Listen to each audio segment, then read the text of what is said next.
Mesdames et messieurs, bonjour et bonsoir. Très heureux de vous revoir connectés sur notre site congofrance.com dans cette émission Actualité à la une Toko Solola.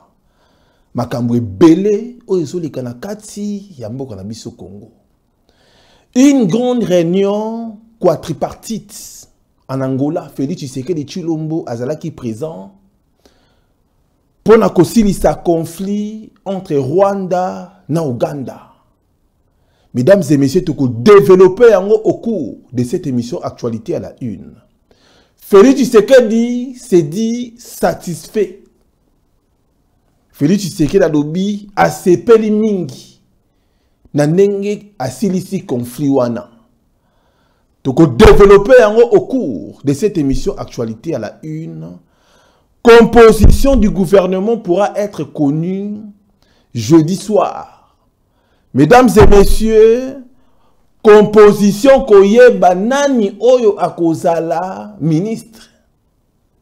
Et koyeba na jeudi soir ou vendredi selon Badir. Il a Félix Tshisekedi Tshilombo. Mesdames et messieurs, tu peux développer au cours de cette émission Actualité à la une. Enseignement gratuite en RDC. Les écoles publiques, le gouvernement a supprimé les frais. Félix Tshisekedi Tshilombo a lakaki biso ketso qui a commis président école et kozala ya ofele. Lelo tomoni ba supprimer ba frais surtout école, mesdames et messieurs, et commis ofele na kati ya RDC. Donc, on développe au cours de cette émission Actualité à la une. Jean-Tini Ngobila a remanié 10 bourgmestres a nommé Bango provisoirement. Mesdames et messieurs, ils ont confirmé que les bourgmestres, il y a des communes, nommé Bango provisoirement. Est-ce que Jean-Tini Ngobila Azana droit, paix, autorité à nommer, mesdames et messieurs, gouverneur, bourgmestre. Donc, on a qui sabino article oyo ya loi. Et ça, qu'on interdire que n'importe qui aille nommer bourgmestre. Makamboza et belé, to ko révéler bino pona nini Jean-Tini Ngobila. Mesdames et messieurs, azo nommé stratégie nini et bomba minase ya nomination wana. Donc on développe au cours de cette émission Actualité à la une, FCC et lobby bango bazo jouer la carte du renouvellement de la classe politique. Bango balobi bakope sa bilonga sika na gouvernement oyo. Makamboza ebele otoko sola na kati ya émission oyo États-Unis d'Amérique. MONUSCO, les États-Unis actifs pour placer un ancien émissaire d'Obama. États-Unis d'Amérique, ils ont s'activer et s'activer déjà pour na kocha mutuna bango moko à la tête ya MONUSCO. Makambo ekomi mbilinga. Mesdames et messieurs, pour nabato FCC. Donc, développer au cours de cette émission Actualité à la une, Bruno Tshibala, Aner et lobby, il faut et ça la audit. Et vérifier, et revérifier, dépenses n'y surtout oyo et salima qui n'a qu'à ta primature. Makamboza et belé, mesdames et messieurs, na remercié bino mingi. Na san de konabino Didi Dipumba na yi. Na kata banda kunabino pour na ku informer bino. Na minito tozolo ba awa Félix Tshisekedi Tshilombo azala ki na kati ya Angola. Bato belé ba kamwe Félix Tshisekedi asepeli alobi asepeli mingi ndenge conflit ya Rwanda, Ouganda et Sili. Mais les Congolais se poser la question président de la République pour nani no lukina no intérêt à conflit ya Rwanda, Ouganda et Sili. et bongo ya Congo et aussi la moukolonini. La question, na ba réponse c'est belé, mesdames et messieurs. Bozala branché tina souka émission oyo. Pour comprendre au moins politique ya Congo, ya mboka na biso ndenge tambola. Est-ce que tokoki kotia espoir? Tokoki kotia espoir tina makambo ya Congo? La réponse dans cette émission Actualité à la une. Nasikeli bino ba annonce après tozonga pour na to développer yango. Merci beaucoup, à tout de suite Happy Box TV. Envie de voir vos chaînes préférées du Grand Congo, africaines et autres, obtenez pour Happy Box TV. Bolanda biso na Happy Box TV. Ça veut dire décodeur Oyo, ils ont la chaîne nyonso tout ya monde entier, surtout ya Afrique. Pour na batu nyonso, kozotuna, bolobi makambo Happy Box. Nga naza musika na kozwango wala. C'est facile comme bonjour. Ok na site na biso happybox.com. Kaka nde bokoni bakomi wana. Obeti na acheter box. Okoti, ocontacter biso, toko expliquer comment nino kosala po ozwango et pas ya ba distributeur na biso baza partout dans le monde. Happy Box, c'est le meilleur de tous les box. Des sports, des films, des théâtres de chez nous, avec des chaînes exclusives comme Télé Maboki, chaîne religieuse et chrétienne avec Happy Box TV, vos chaînes préférées accessibles directement sur le smartphone et tablette. Attendez plus, achetez votre box Happy Box TV à 50 € plus un mois de gratuit.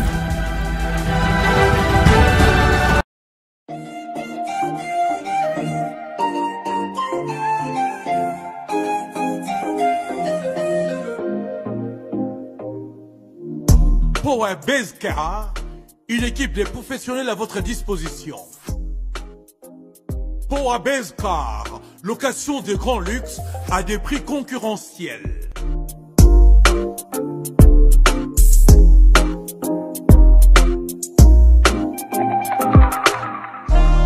Offre spéciale pour votre location mensuelle lors de votre séjour à Kinshasa. Faites confiance aux professionnels. Power Base Car, une équipe de professionnels à votre disposition. Offre spéciale pour votre location mensuelle lors de votre séjour à Kinshasa. Contactez vite Power Base Car. Avec l'avènement de Power Base Car, fini les tracasseries habituelles. Pour les transports des délégations spéciales, transports familiales et autres transports privés, la solution c'est Power Base Car. Power Base Car, c'est la solution pour vos déplacements en express. Contact 00243 85 15 15 000 ou 00243 82 23 86 668. www.powerbase-6car ou bien contact@powerbase-6car.com. Faites confiance aux professionnels. Choisissez le meilleur. Powerbase Car. De retour sur notre plateau de congofrance.com, mesdames et messieurs, abonnez-vous sur notre site, sur notre chaîne congofrance.com. Likez nos vidéos, bon aimez yango, et puis partagez-les. Et comme ça, la biso bien, mesdames et messieurs, merci beaucoup. Na ndenge bozui, tant ya kolananga inde konabino Didi Dipumba. Félix Tshisekedi Tshilombo en Angola. Nakati Angola akende kosala exactement nini.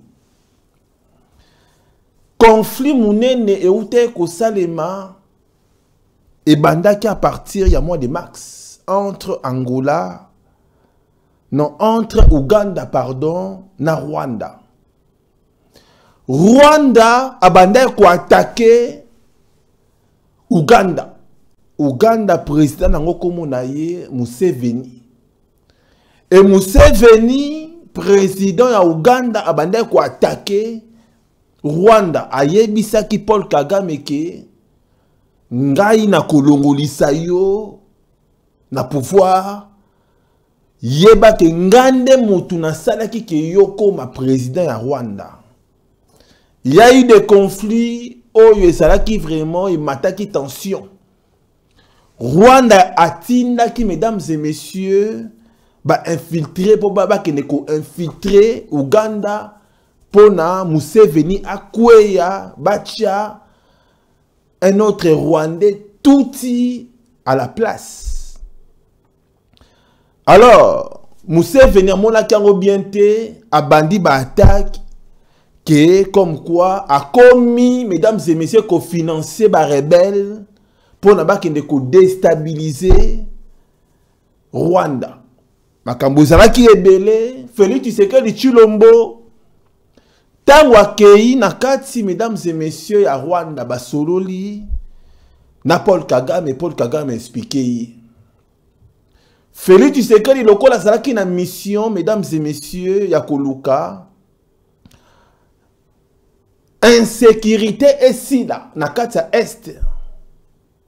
Aebisi Paul Kagame ngai nakoki ko jouer rôle ya ko tchakimia entre bino na Uganda.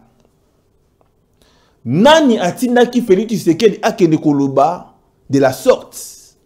Mesdames et messieurs, coaching ya ba américain. Et alors Félix Tshisekedi Tshilombo akutani na président Angola o ba bengi kombo na ye Joe Lorenzo a saisi le dossier à l'obi. Ok. Félix Tshisekedi, ils attendent à yo ya kolakisake, ou za ko s'imposer étant président africain. Il faut aussi ça problème oyo il y a entre Rwanda na Uganda. Tout à chanson, mesdames et messieurs, ya koyeba que Félix Tshisekedi Tshilombo déjà a sola qui n'est pas awa na Paul Kagame et Paul Kagame a assuré qui est que ceux qui bosilisi conflit oyo ya ngai na Uganda ngai de ma part na kosala pe tout insécurité et si là mesdames et messieurs na kati ya est ya République démocratique du Congo. Et c'est alors que tout le monde a qui la fois passé réunion moko quadripartite et salema qui na kati Angola. Tout le monde a kippé mesdames et messieurs avant réunion quadripartite et salema tout le monde a qui Joe Lorenzo na président Félix Tshisekedi na président ya Rwanda bakutanaki à la veille mesdames et messieurs ya papa Etienne Tshisekedi. Pour nous consoler toujours que Kimia et Kota entre les deux pays. Félix Tshisekedi Tshilombo, soutenu par les Américains, accompagné par Joe Lorenzo, pour nous signer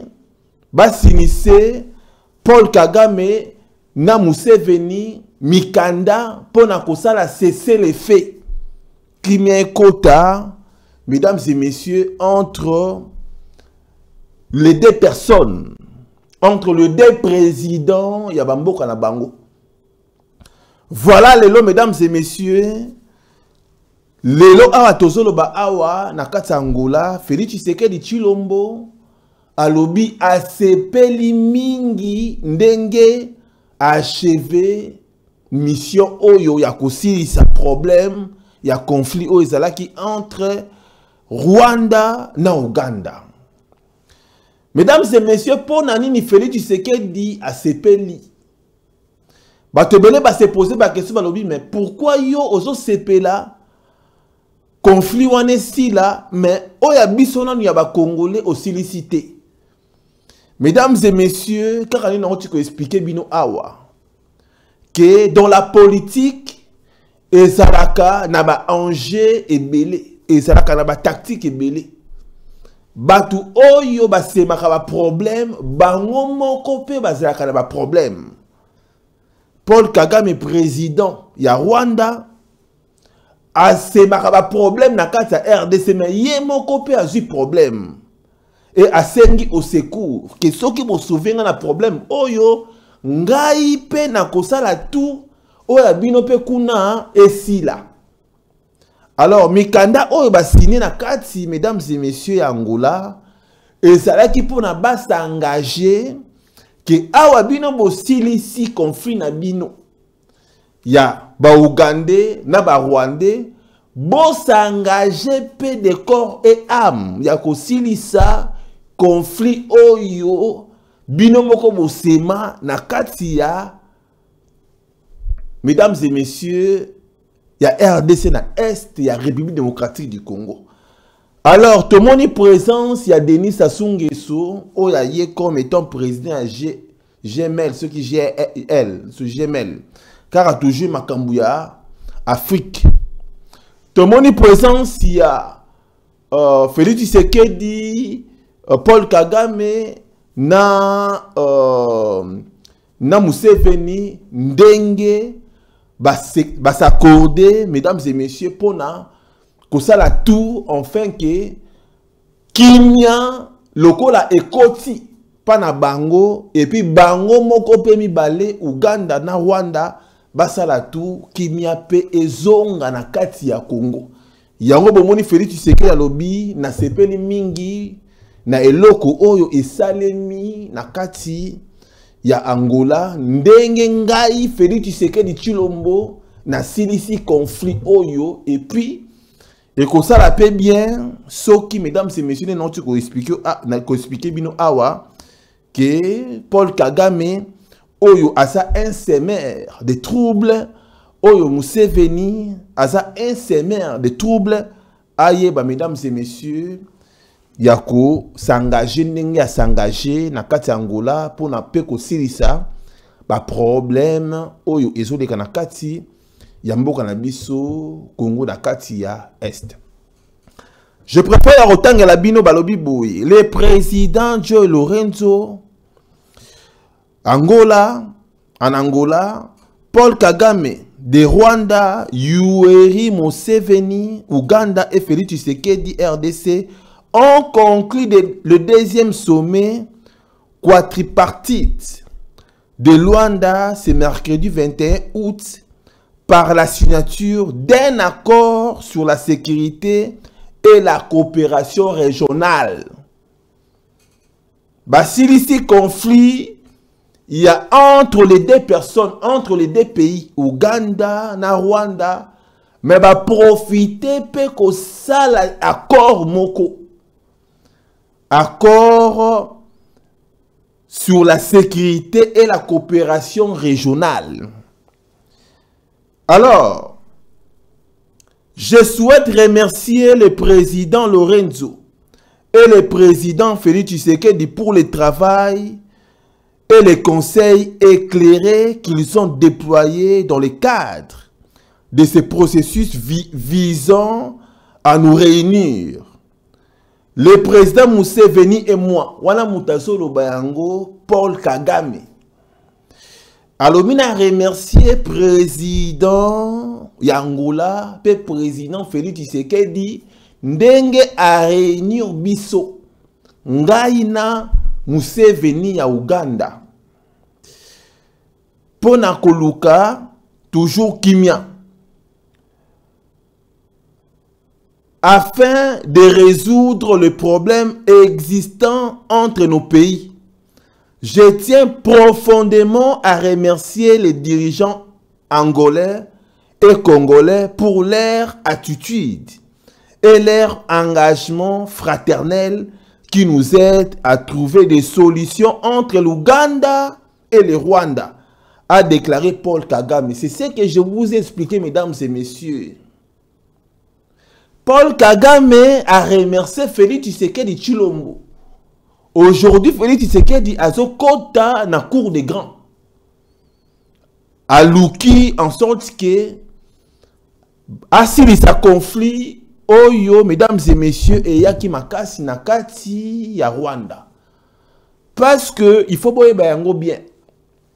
Paul Kagame bazo lukaba déstabiliser ye, bazo lukaba longola ye.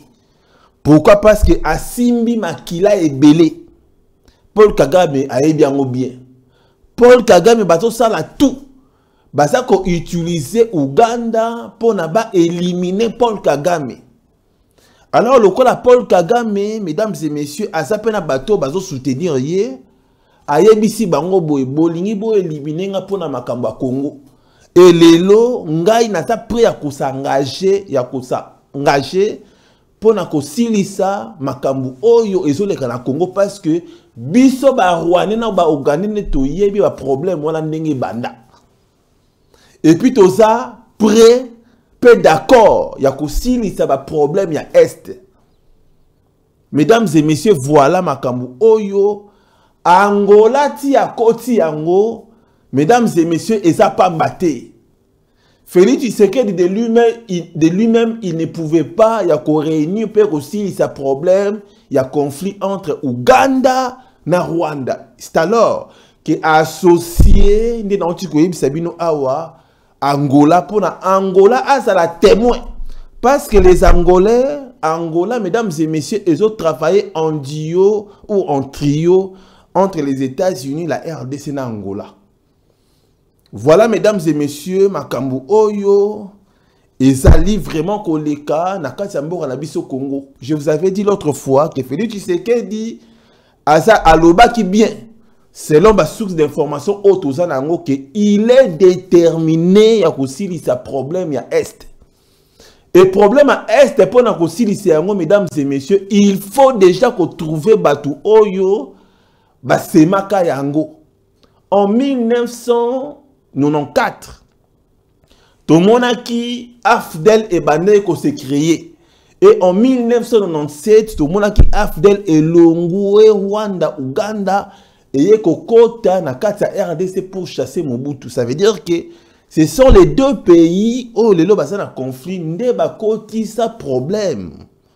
Na kati ya mboka na biso Congo, où les lois armées na biso sont infiltrés. C'est ça, mesdames et messieurs. Donc, Paul Kagame maintenant Museveni ba s'engager que awa problème na bango sili ya conflit na bango lelo ba s'engager pour na kosilisa problème ya est ya insécurité. Espérons, mesdames et messieurs, tout le monde makambo oyo koleka, mesdames et messieurs, na ndenge ba kosala tout, excusez-moi, ya kosilisa insécurité na kata est, parce que na lobara toujours tout est possible. Bato ba semaka batu oyo balonaka nguba bazape capable ya ko déraciner nzita nguba o balonaka. Bato oyo basalaka mabe basemaka insécurité bazape prêt ya ko silisa insécurité wana. Donc ça kara processus ya ko luka, mesdames et messieurs, sécurité et sur la carte ya mboka na biso Congo. Voilà. Basile ba accord prochainement Torbenga Messe Mathieu Ilunga na émission oyo ya lobby tokosola na ye en large et en détail. Il y a dossier oyo pour comprendre au moins nini oyo analyse na biso Messe Mathieu Ilunga akoki ko analyser par rapport ya dossier oyo. Na kata discours, mesdames et messieurs, Félix Tshisekedi Tshilombo, batounie question, balobi, siko yo a oza na kata Angola. Siko, mukolo nini gouvernement ekobima na mboka na yo. Félix Tshisekedi Tshilombo a répondre à l'obi que gouvernement ekobima kala mingi te, nazo c'est la première ministre. Aye langai mouture, ça veut dire que liste ya batu oyo basa déjà bien détaillé na liste ministrable, na liste oyo ya batu oyo bakokoma ba ministre. Alors tout le monde qui la fois passé ndenge nini, mesdames et messieurs, Félix Tshisekedi a rejeté qui liste. Le loi lobby, soki kaka premier ministre a pesi nga liste. Le loi jeudi na soir. Beaucoup monde a déjà que gouvernement ekobima sans problème. Alors, en guise de rappel, mesdames et messieurs, que ceux qui gouvernent mais obimate Félix Tshisekedi Tshilombo lokola yemoko aza président de la République pe eza son premier gouvernement ya régime naye ya mandat naye azoluka en sorte que selon l'information tozui à satisfaire des Congolais. Alors mesdames et messieurs, Félix Tshisekedi azubiki rouge selon l'information toza nango alongoli batu misusu oyo ye asepeli na bango te. Alongoli Azaria Suruberwa, alongoli Boshab, alongoli Lambert Mende, alongoli bato boyebaki alongoli bango na gouvernement. Et puis les autres tozoloba awa selon information toza na yango mesdames et messieurs, comme quoi Ilunkamba Premier ministre a sali déjà liste ya bien au ba jeune basa et belé bana basi ba maman na biso la parité basa et belé na kati pour na ko créer gouvernement moko oyo ba congolais ba ko sepola o ba congolais ba ko lela teke pour na nini tozela ki gouvernement yango. Batu mingi ba se poser ba question ba lobi soki gouvernement bimi to moni bilonga kala to komi tuna. Mais pour na nini tozela ki 8 mois car rapport na kozela ba jari ya gouvernement oyo. Alors mesdames et messieurs, ndena oti ko yebisa bino congolais, peuple congolais boza la désespérité. Soko ça désespéré au comment on dirait vie et souki. Soki oza mutu moko oyo ozo commune di malisusu te. Et c'est un mutu moko asa ko se limité. Tope Satan attend. Donnons le temps au temps. Tout espoir. Espérons que Makambo rokende bien. La politique congolaise est bête à Maranakata Congo te. La politique congolaise, mesdames et messieurs, est bête à Ramakalibanda ya Congo. Makambo surtout bozo mona na kata Congo o ezali lelo FCC cash. Et ça makambo yo est bête à Malibanda. Ce qui moni bien cash. Cash et ça l'a créé na Nairobi, Libanda. FCC et ça l'a créé na Rwanda. C'est ça mesdames et messieurs. Mais Nairobi na Rwanda baye na kati mboka na biso Congo ko sala coalition. Ba décision mingi oyo bomonaka na kati ya RDC eza ba décision oyo utara Libanda. Alors batu oyo ba tilisaka bango Libanda na kati na bango eza pe na bato balobi non. Peuple congolais ba ko continuer ko kufa boité. Chaque chose a son temps, il faut pe ko tika ko bongisa, ko rétablir mboka oyo eza na ba minéraux et belé boye, il faut pas toya to bebisa yango parce que ko créer troisième guerre mondiale. Voilà mesdames et messieurs pour vous dire que gouvernement a Félix Tshisekedi Tshilombo et so makala mingi te ngapo na ngai naza prêt yako je suis vraiment na rôle baning impatient yako mona yango na lingi na mona yango na comprendre loko nini o banaye ko wumisa pona ko bimisa gouvernement.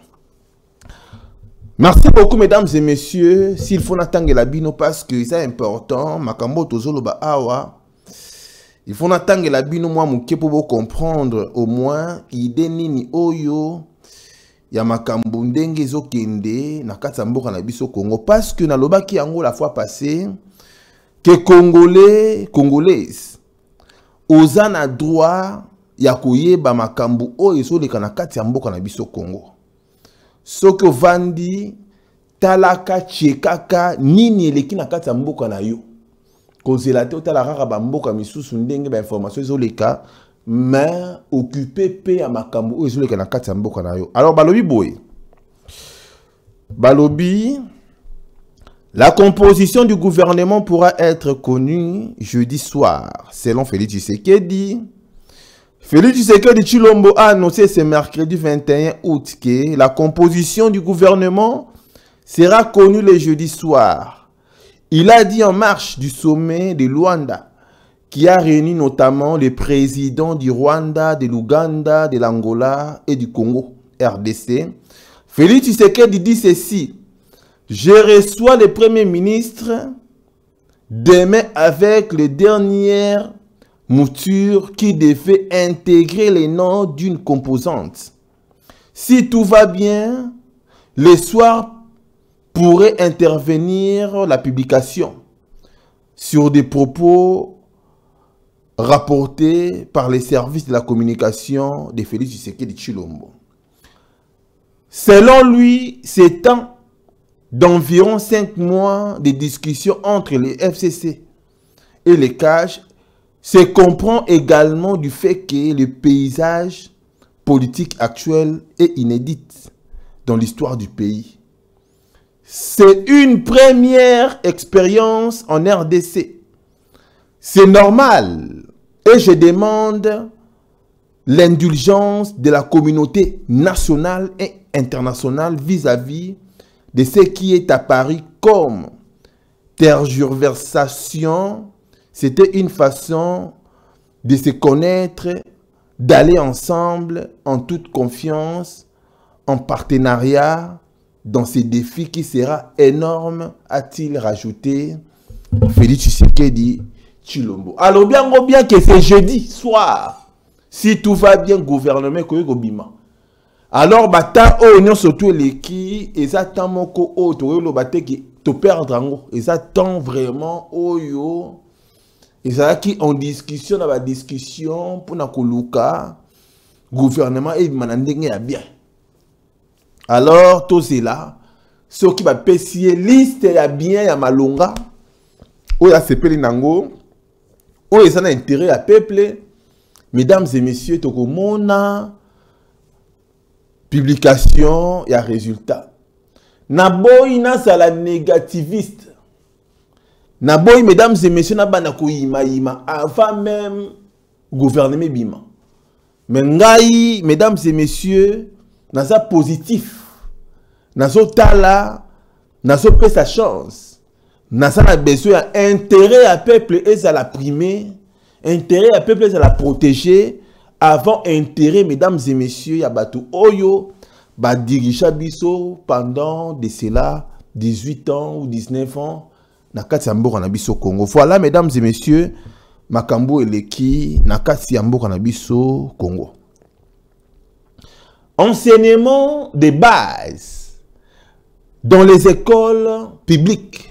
Le gouvernement a supprimé tous les frais qui étaient payés par les parents. Mesdames et messieurs, le lo a tosolo ba awa école na Congo ekomi ya ofele.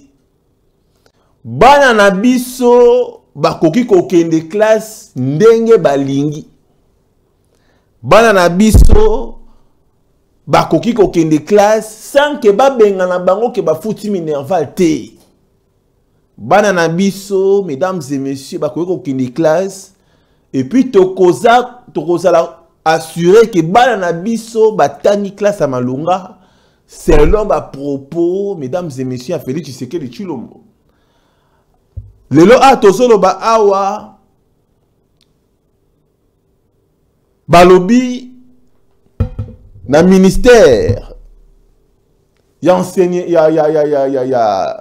enseignement primaire, secondaire, voire mère maternelle, donc école y a base. Balobi, mesdames et messieurs, école ekomi ya ofele. Félix Tshisekedi Tshilombo alaka ki biso alobaki ke soki akomi président école ekozala ofele. Donc à la mingité la rentrée scolaire. Mesdames et messieurs, tout ça n'a besoin tout le monde a réellement banaba kende classe. Franchement, ya ofele et que ça la biso bien tout le monde a ke makambu oyo Félix Tshisekedi alobaki est réellement à réaliser parce que personnellement na koyo kolobake na koyo kolobate ki a rosala te toti tika tomona soki asali te soki rentrée scolaire ango ebandi et que Félix Tshisekedi asali te nde tokoleka mesdames et messieurs na média pour na toloba bien que Félix Tshisekedi Tshilombo olakaki biso qui est rentrée scolaire et kozala gratuite pe lelo tomoni ki bana bazongi mais rentrée scolaire ango ezaka ya lokuta bana bakomi kofuta bambongo wana mesdames et messieurs tokozala courage ya koleka na média pour vous dire vrai que réellement Félix Tshisekedi akosaki biso. Mais là mesdames et messieurs tomoni yango bien que awa ekomi Félix Tshisekedi alekisi ministre ya enseignement primaire comme quoi kolobake école ekozala au fele. Bon, tout temps la bino makamni balobi boy. Je préfère oche la bino école ango comme ça. Bomo na ndenge makamongo ezali. Balobi boy. Le gouvernement supprime les frais de scolarité de l'enseignement de base dans les établissements publics. Le ministre intérimaire de l'enseignement primaire, secondaire et professionnel, Emery Okidji, a annoncé ce mercredi 21 août la suppression de tous les frais de scolarité de l'enseignement de base dans les établissements publics. En attendant les résolutions de la table ronde consacrée à la gratuité de cet enseignement. Cette décision concerne les établissements publics qui sont sur toute l'étendue de la République démocratique du Congo. Emery Akunji a annoncé que cette décision, au cours d'une conférence de presse qui annonce la table ronde sur la gratuité de l'enseignement des bases en RDC, qui s'ouvre ce vendredi 22 août à Kinshasa.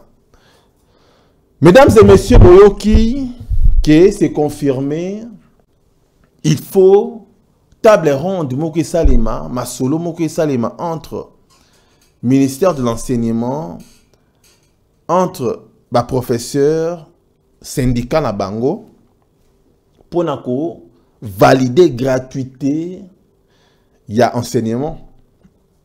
Donc c'est confirmé que Félix Tshisekedi Tshilombo Makambo alobaki a komi ko salela. Là, moi Didi Dipumba lokola eza intérêt à peuple congolais, je dirais bravo. A Félix Tshisekedi Tshilombo bana batanga ofele.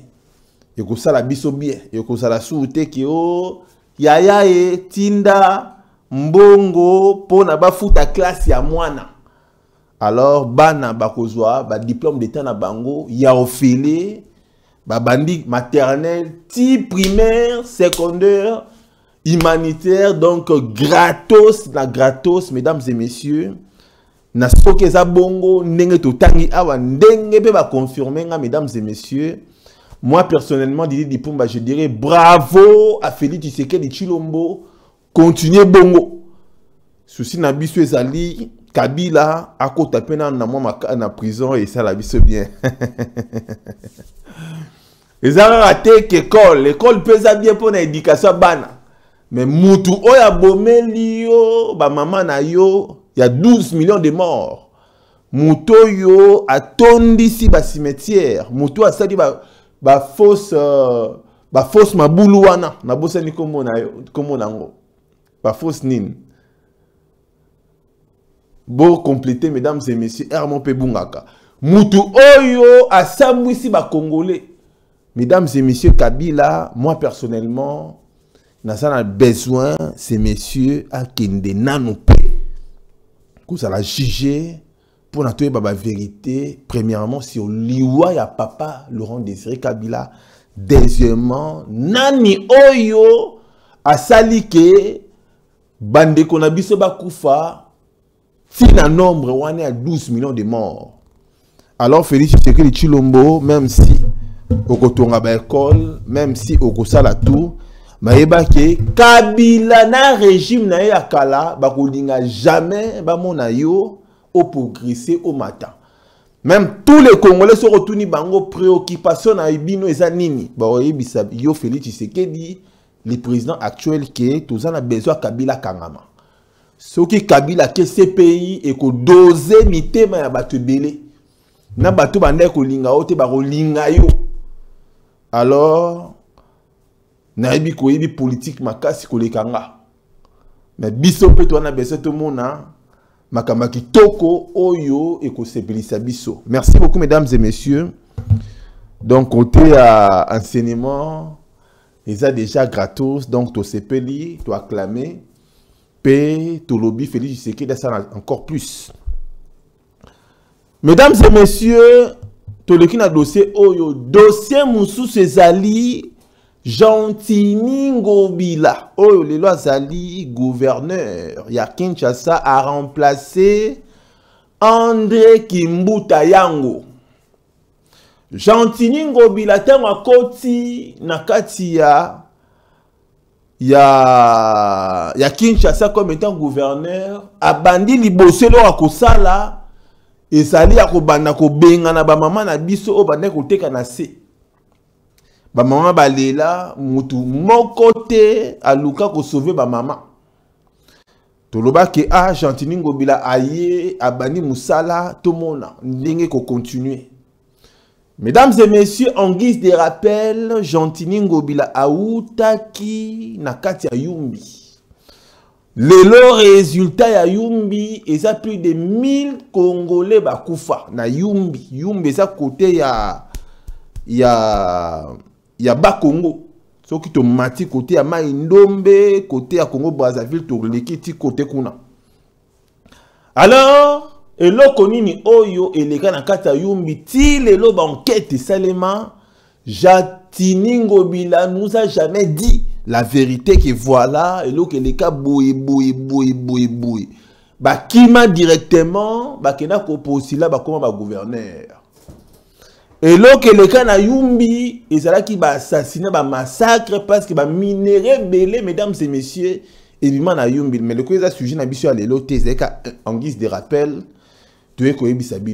Alors, le lo atosolo ba awa Kinshasa di bourgmestre nommé.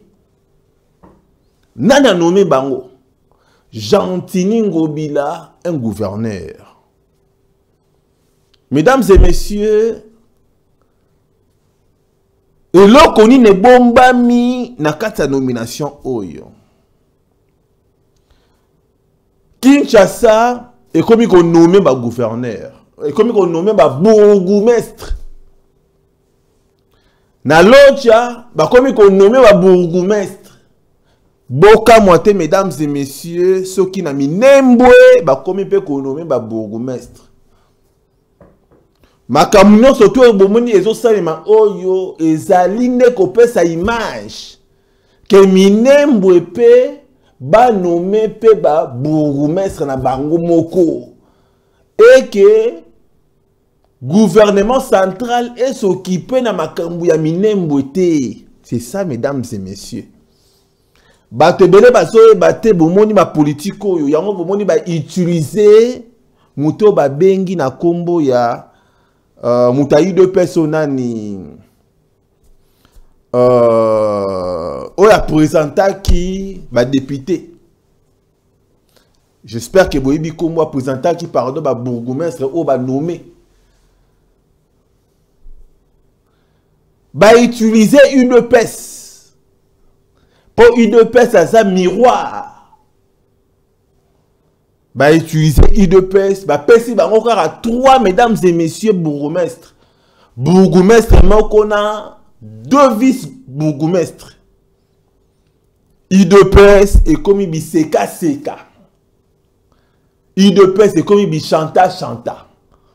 Tomoni yango secrétaire général na bango adjoint. Abimina média a komi ko kumisa ke biso tozui tokoyi ba bourgmestre. Mesdames et messieurs, sur 24 communes, ba pesi bango kaka soki 2, soki 3. Boy biso sur 24 parce que 21 communes wana ba pesi banani bato FCC na bato FCC. Mais tomoni UDPS baso CP là. Bozui 3, bango bazui 21 bourgmestre, mais bozo CP là. C'est la honte. Jean-Tini Ngobila oyo ayebi eloko sala par rapport, mesdames et messieurs, il y a mission oyo batindi à sala. Mission wana e uti nakata kingakati. Tozo sala ba enquête. Tokoya koyebisa bino ba réalité en large et en détail. Ya makambo yo Jean-Tini Ngobila na Kabila balingi basala. Na rappeli bino kaka makambo eleka na yumbi mutu moko te atikala ko lobela yango lisusu. Bozo mona Jean-Tini Ngobila bien veste, bien cravate, mais batu bakufa, mesdames et messieurs, tant azalaka gouverneur kuna. Ba Congolais ya capitale. Basoka moi nini oyo Jean-Tini Ngobila lingi asa lisusu. Félix Tshisekedi Tshilombo, vous êtes un président.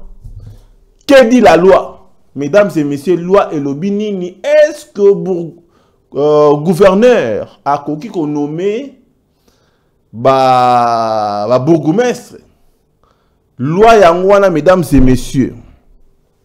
Botanga article 106.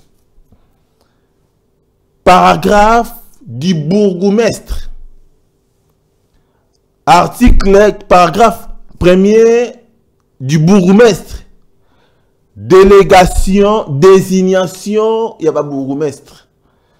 Article 106, le bourgmestre est nommé par décret président, est nommé par décret du président.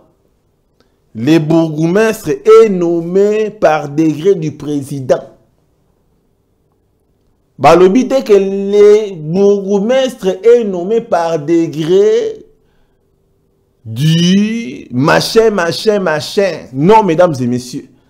Balobi que le bourgmestre est nommé par décret du gouverneur Jean-Tini Ngobila. Non. Article 106, et lobby que le bourgmestre est nommé par décret du président de la République sur proposition du ministre des Affaires intérieures, pardon. Ministre intérieur a proposé Félix Tshisekedi Tshilombo le président. Félix Tshisekedi Tshilombo a saisir proposition wana. Ce qui a monique ça bien, yene mutako nommé na décret na ye. Et ça décret, mesdames et messieurs, à Jean-Tini Ngobila. Jean-Tini Ngobila a la droite à nommer, mesdames et messieurs, bourgmestre, mesdames et messieurs. Arrêt mon côté oyo, gouverneur à koki kosala. Pour nommer bourgmestre, mais c'est la loi. Naraki Sibino loi. Article 106. Le bourgmestre est nommé par décret du président de la République. Mais commune, mesdames et messieurs, 10 bourgmestres nommés par qui? 10 bourgmestres nommés par qui? Par un soi-disant bourgmestre. Mais ça, c'est de la violation du loi. Oh, les alliés qui ont violé la loi, mesdames et messieurs. Félix Tshisekedi Tshilombo, vous êtes les garants de la nation. Les garants de la constitution. Parce que violer la constitution, oh, vous êtes garant. Mais il faut tout le monde à biloko, tout le monde à makambo. C'est ça, mesdames et messieurs. Il faut tout le monde à makambo. Jean-Tini Ngobila doit démissionner. Il faut démissionner parce qu'à violer, c'est une violation. Il y a loi, mais une violation moko à côté même qu'on signe un décret oyo yé azali autorisé te.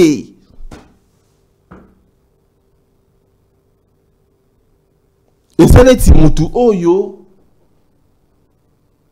a telemika raboye a commis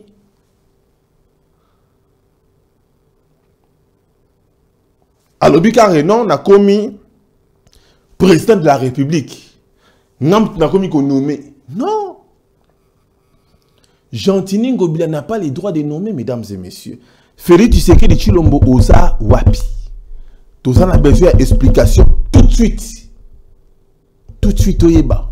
Pour Nani, Jean-Tini Ngobila, ça la bloco yo. Et puis, yo ça yelo comme roté. Or, mesdames et messieurs, la nomination Oyo, ça cache quelque chose. Et ça pas mbatté. Et ça pas mbatté. Alingi appeli sa moto. Na loba ki yango mukolo na loba ki yango vraiment bien té. Mais là on a la kisibino article oyo. Pour vous comprendre que makambo komi penande ya mbilinga. Merci beaucoup mesdames et messieurs na sepeli mingi ya Rosali Bosso na bino. Un peu fatigué, mais nous sommes toujours là. Nous sommes toujours là. Qui va profiter de la nomination Oyo? Botala Mouto a profité de la nomination Oyo. Azaria Sourouberwa.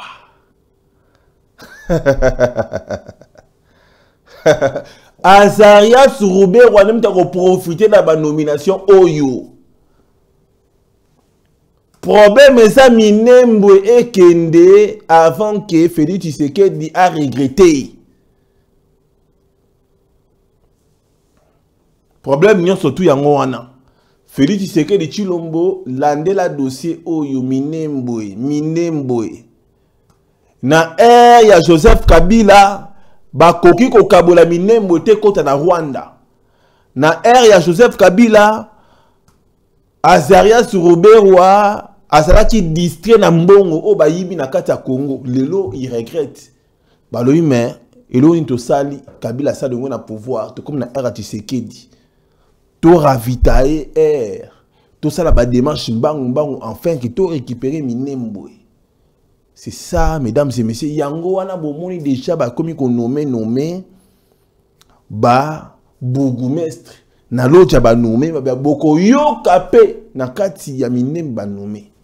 Tant ba nommé bomona ba Rwandais na ba Rwandais ba nommé bango ba Rwandais na kati ya Minembwe. Alors ba kolo Minembwe ba Congolais ba kozana place isouté. Au sala sa art de mariage ndenge nini, art de décès ça ndenge nini. Okuta na Rwandais moko wana aoloba na yo soki nini balobara na ki Rwanda. C'est ça mesdames et messieurs baroloba nini non. Gouvernement central pe ba mongo pe ba sala ki ba nomination wana. Ah biso pe photo sala. Tango ekoma bongo ekomi da makambo ebele tous les Rwandais na kata Minembwe ba zuzu ba poste. C'est ça mesdames et messieurs makambo na zoloba oyo bo garder yango. Boti karaka ce moment ba moni que Félix Tshisekedi a réagi au thé. Dans 2 semaines, dans une semaine ou 2 semaines, Minembwe bako nommé bourgmestre. Mesdames et messieurs, merci. Nabandi Tolingito Silisa dossier Oyo. Gouvernement en RDC, le FCC a joué la carte du renouvellement de la classe politique. FCC balobi bango bazo renouveler la classe politique. Non, il ne renouvelle pas la classe politique. Non, mesdames et messieurs. Pour les FCC, balingaki kaka bango moko ba vie wana o basalaki wana bazonga lisusu na gouvernement oyo. Félix Tshisekedi Tshilombo aboyi. Ba vie wana bakei komona Kabila. Kabila ndeni mutu wana boyi, ndeni partenaire wana boyi. Kabila ebisi bangabi ngaita yende président. Ngaita il sera boyi po bino bo dirigeant qui mabe pendant 18 ans. Parce que boya ko loba ngai po ngana ebisa elini. Kena ebisa que zwa batu o ba dirigeant na mabe pour ba travailler na yo. Mais on dit matin. C'est ça, mesdames et messieurs. On dit matin. A kondi maté yango wana Félix Tshisekedi Tshilombo lobi peki non ngai na lingi na nga makambo wana te.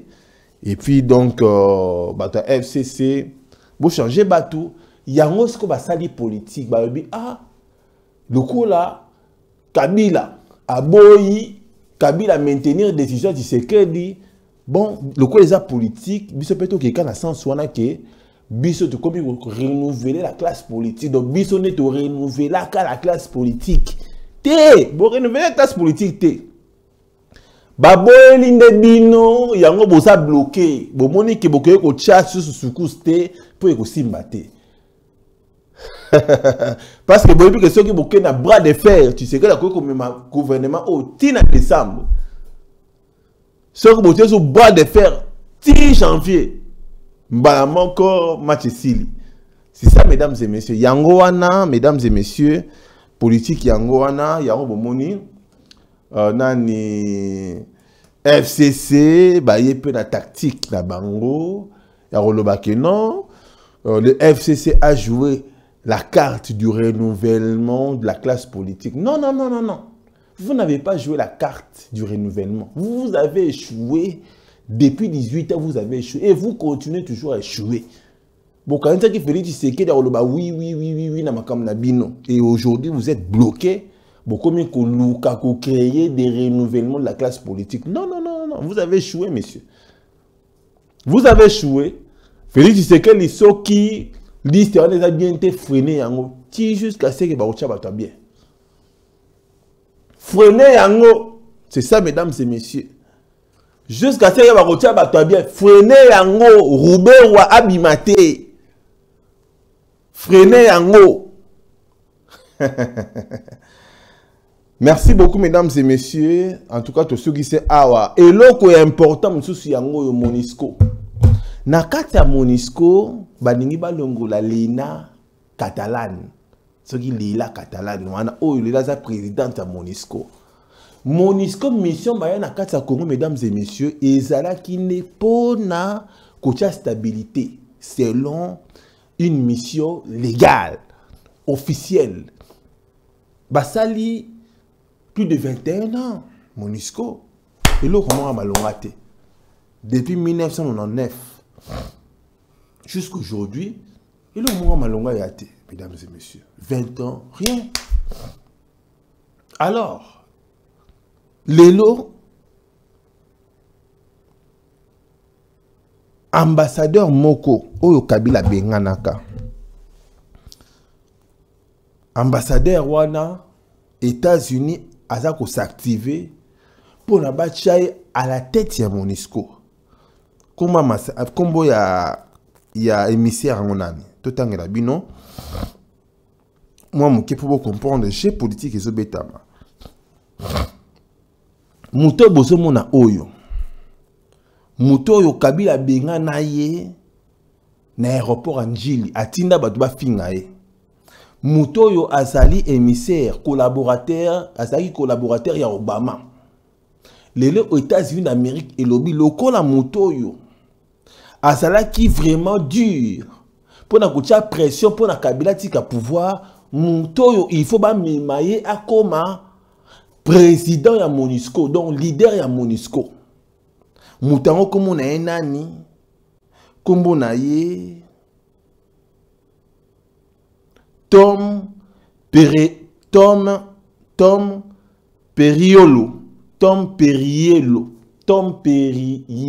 voilà. Tom Perielo, oyo azaki proche ya Laurent Désiré, ya papa Etienne Tshisekedi. Souvenez-vous en 2016, tant makambu oyo papa Etienne Tshisekedi ba carton rouge na ba carton bleu bimaka, Tom Perielo azalaki proche ya papa Etienne Tshisekedi. Alors Kabila bane ko soupçonner comme quoi yende muntu azali ko manigancer ko pesa ba idée mabe ya papa na biso Etienne Tshisekedi. Alors monsieur oyo ba bengana na aéroport ya Njili. Lelo makambo ekomi ko changer mutu o bozomona oyo émissaire ya ba américain asaki émissaire ya Obama lelo alingi akoma à la tête ya MONUSCO. Donc États-Unis mutezo zosiko à la tête ya MONUSCO. Balobi boy. Natanga la bino ka muke pour comprendre. Tom Perriello a été la bête noire de l'ex-président, de l'ex-premier ministre à cause des positions tranchées contre l'ancien président Joseph Kabila qui a accusé de bloquer le processus électoral. Les soutiens du gouvernement américain au président Félix Tshisekedi Tshilombo restent intacts.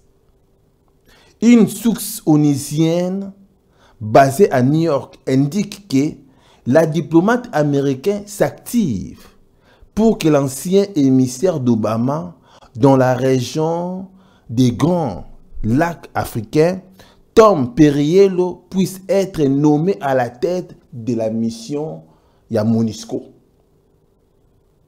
Donc, lelo soki aza à la tête de la mission MONUSCO, mesdames et messieurs, mutu oyo nandenge bazo collaborer na Félix Tshisekedi ba rebelle ba kosila. Parce que lelo bato MONUSCO obo mona wana ba yakinde koyiba ba minéraux na biso. Mais États-Unis d'Amérique et siko na 50-50. Mission oyo ba kosala eza pena kosilisa ba rebelle selon ba information tozui. Mesdames et messieurs, pour vous dire que monsieur oyo lokola azaki chassé na gouvernement ya Kalaya Joseph Kabila, mesdames et messieurs, tango azo koma à la tête ya MONUSCO ba rebelle surtout au Kabila financera bango na mbongo pour na ba continuer ko boma bandeko na biso ba ko bima na mpwasa mutu oyo akosala musala. États-Unis d'Amérique balobi bazo soutenir Félix Tshisekedi activement. Donc bino batu oyo boza batu a FCC bokanisi makambozo lala makambozo ko s'activer. Mesdames et messieurs, tous en espoir.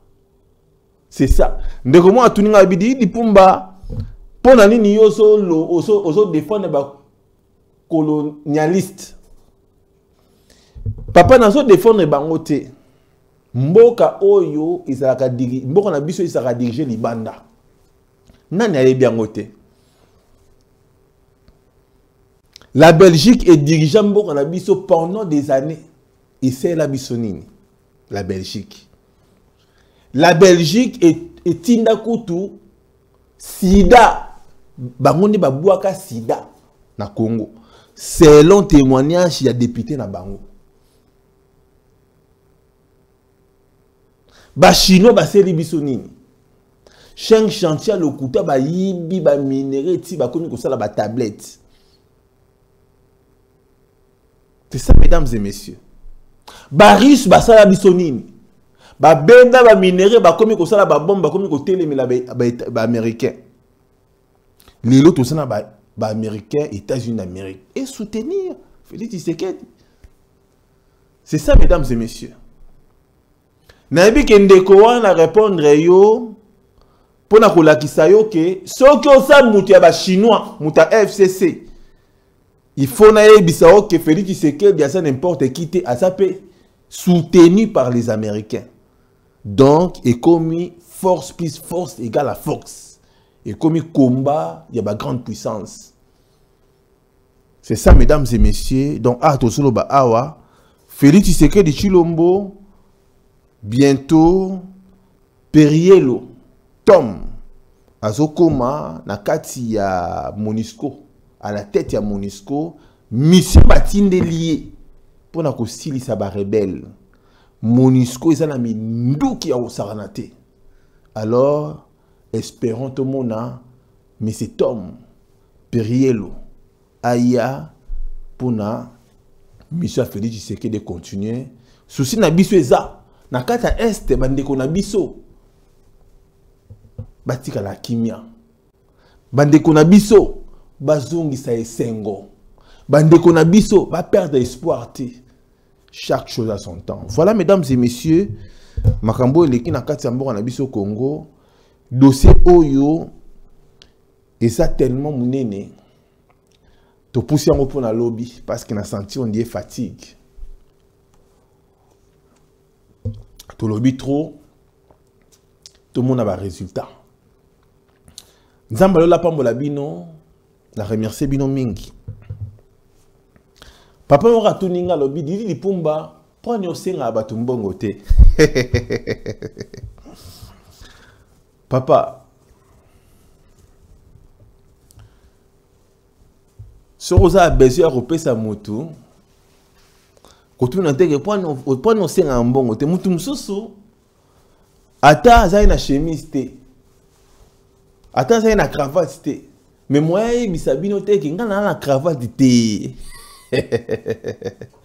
C'est ça, mesdames et messieurs. But nous sortons ba message na koleka na media, bo sombe la biso ordinateur te. Otino sote. But nous sortons ba salema ba leka na media. Bo tongela nga studio te. Et ça ça bongo te. But misusu ba salema te.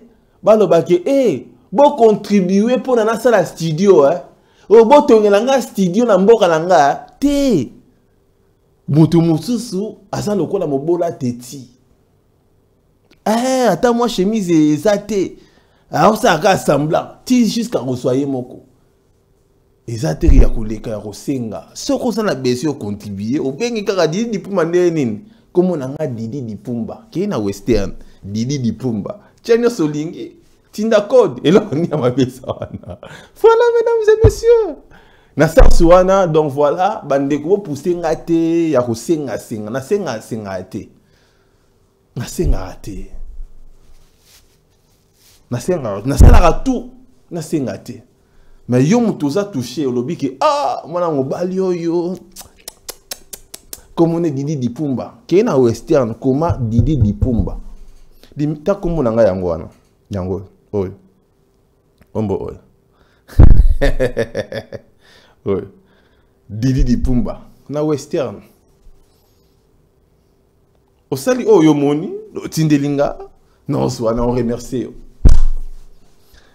Merci beaucoup mesdames et messieurs, nzamba lola pambola bino, le Congo sera libéré, je crois, j'ai la foi. Un jour tu recépes là. Merci beaucoup à BDDS. Au revoir. Vous souhaitez investir, vous souhaitez qu'on s'occupe de votre entreprise. BDDS, nous sommes un cabinet de conseil en gestion des affaires. Nous nous occupons de la gestion comptable, de la gestion financière, gestion des ressources humaines, de la trésorerie, mais également de tous vos investissements. Donc on s'occupe de tout. C'est-à-dire, on regarde la fiscalité, on regarde la comptabilité, on regarde la finance, on regarde la trésorerie, on fait vos démarches au niveau de la banque, on va chercher les subventions quand vous êtes une association, on gère à votre place. Appelez, prenez rendez-vous. BDDS veut apporter la sécurité aux entrepreneurs sur le sol africain, européen, avec pour souci votre enrichissement.